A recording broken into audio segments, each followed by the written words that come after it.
Selamat datang di channel Pandawa Otomotif. Jangan lupa like, komen, dan subscribe.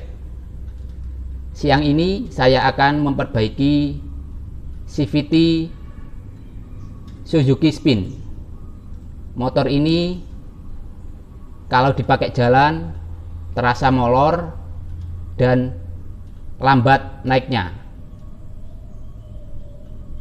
Kemungkinan masalahnya ada pada bagian CVT, karena pada saat di standar tengah dan mesin dihidupkan kemudian digas mentok tidak ada masalah, tapi pada saat dipakai jalan terasa molor atau naiknya agak lambat. Kira-kira apa yang rusak? Langsung saja kita perbaiki. Pertama, siapkan alatnya terlebih dahulu, yaitu kunci shock 17. Kalau pakai kunci ring, kemungkinan yang depan agak susah, tapi kalau yang belakang mungkin masih bisa. Tapi saya sarankan untuk pakai kunci shock 17. Kemudian yang bagian depan gunakan tracker kipas CVT untuk yang bagian depan. Kemudian yang belakang gunakan kunci atau tracker kopling untuk CVT. Kita mulai dari depan.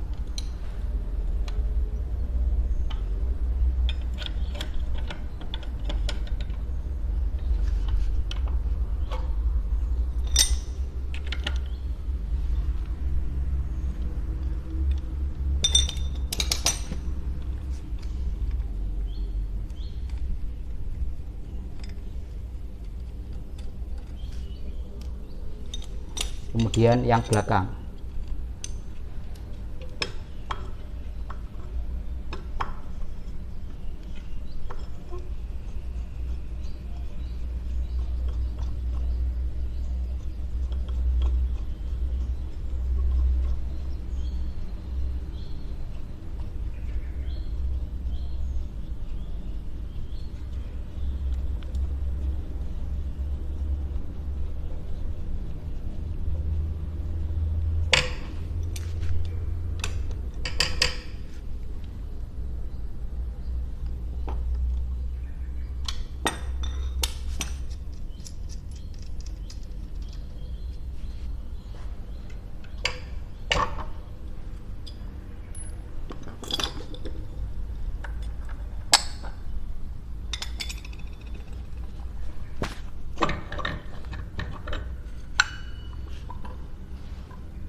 Jangan lupa untuk membersihkan bagian dalam biar debu atau kotoran tidak masuk ke rumah kopling.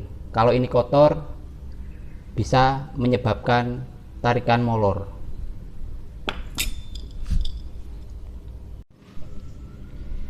Kipas CVT-nya sudah kotor, rumah rollernya juga, dan rumah koplingnya juga sudah kotor dan agak aus ini. Kemudian kopling sentrifugalnya atau kampas gandanya juga kotor. Ini kalau disemprot saja kemungkinan masih kurang bersih, jadi saya sarankan untuk dicuci pakai bensin, kecuali untuk yang ini. Kalau ini cukup dibersihkan, dilap saja. Tapi kalau untuk rumah roller, rumah kopling, dan kipas CVT-nya bisa dicuci pakai sabun ataupun bensin. Yang penting untuk kampas sentrifugalnya atau kampas gandanya jangan terkena air ataupun kena bensin. Dikhawatirkan klaker atau bearing yang ada di dalamnya berkarat. Oke, langsung saja saya cuci dulu dan saya bersihkan, nanti biar tinggal pasang. Jadi letak permasalahannya ada pada bagian kampas koplingnya atau kampas gandanya. Di sini bisa dilihat kampas koplingnya atau kampas gandanya kotor sekali dan tidak rata. Di bagian sini juga sama, kotor dan tidak rata, sehingga menyebabkan tarikan kurang pakem dan molor, tapi bukan derdel ya. Kalau hanya kotor seperti ini kemungkinan cuman molor, nggak sampai derdel. Tapi kalau ada seal yang bocor di bagian dalam ataupun bagian sini sehingga stempetnya masuk ke rumah kopling dan mengenai kampas koplingnya, kemungkinan tarikannya akan derdel. Tapi kalau untuk motor Suzuki jarang sekali terjadi seperti itu, yang sering pada motor Honda kebanyakan. Kemudian di bagian rumah koplingnya juga tadi sangat kotor. Kebetulan ini sudah saya cuci pakai sabun atau pakai bensin, dan bagian dalamnya ini juga sudah terlihat aus. Nanti akan saya perbaiki pakai kertas gosok. Kemudian untuk kampas ganda atau kampas koplingnya ini cukup dibersihkan saja, tidak perlu ada pergantian karena ini masih lumayan tebal dan debu-debunya hanya perlu dibersihkan, tidak perlu diganti ini. Untuk meratakan rumah kopling yang aus atau kasar bisa dilakukan dengan cara menempelkan rumah kopling ke motor, kemudian gunakan kertas gosok dan rodanya diputar seperti ini.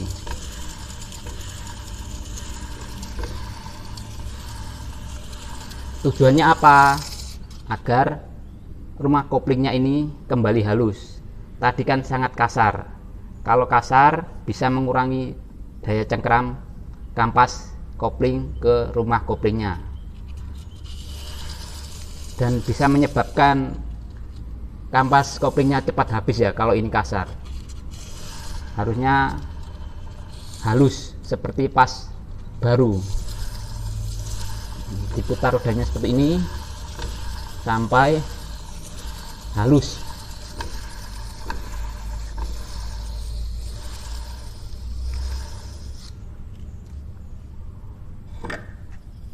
Ini kan sudah lumayan halus. Kemudian kita pasangkan ke motornya. Bagian dalam crankcase sudah saya bersihkan. Kemudian selanjutnya kita pasang yang bagian depan terlebih dahulu. Biasakan memasang dari depan, jangan dari belakang. Kalau kita pasang dari belakang, kemungkinan fan belnya akan ketarik ke belakang, sehingga waktu pemasangan bagian depan akan susah. Bisa terpasang, tapi kemungkinan tidak rapat. Kalau tidak rapat, bisa menyebabkan drat atau baut yang bagian depan ini dol atau nggak bisa kencang. Kebanyakan anak yang masih belum pengalaman atau anak sekolah atau anak magang, kalau nggak bisa masang dari depan, dia masangnya dari belakang. Padahal itu salah. Harusnya masang dari depan dulu, baru belakang, karena mereka nggak kuat narik ini, makanya masangnya dari belakang. Nah, seharusnya pasangnya dari depan terlebih dahulu. Tadi sudah diberi stempet, kemudian busnya dipasang.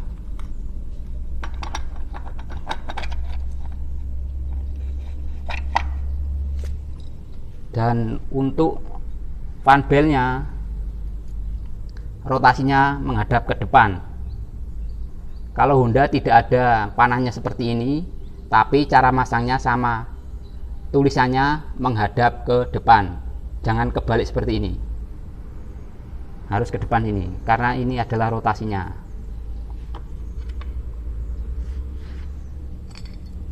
Kemudian pasang kipasnya.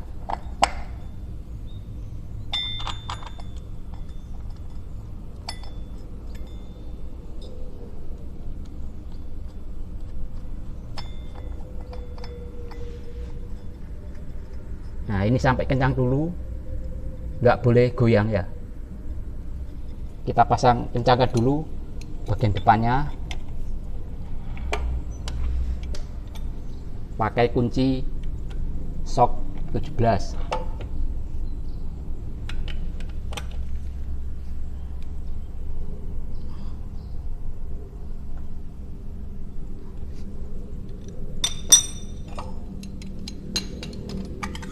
Kemudian puli belakang atau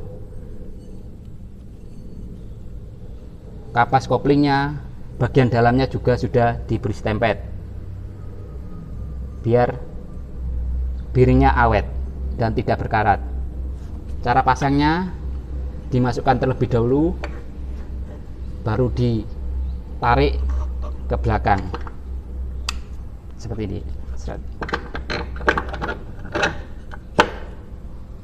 Kemudian tutup rumah kopling.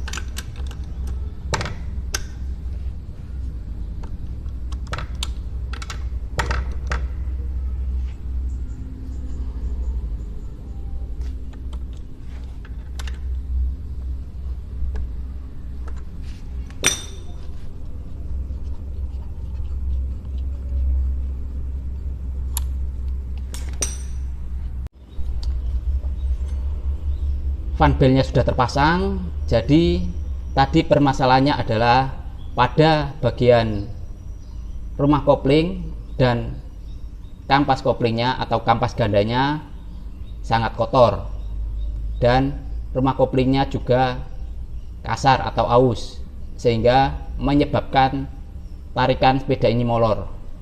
Tadi sudah saya bersihkan pakai kertas gosok, dan rumah koplingnya juga saya haluskan dengan cara seperti tadi tanpa perlu penggantian spare part. Semoga tutorial yang saya bagikan hari ini bisa bermanfaat.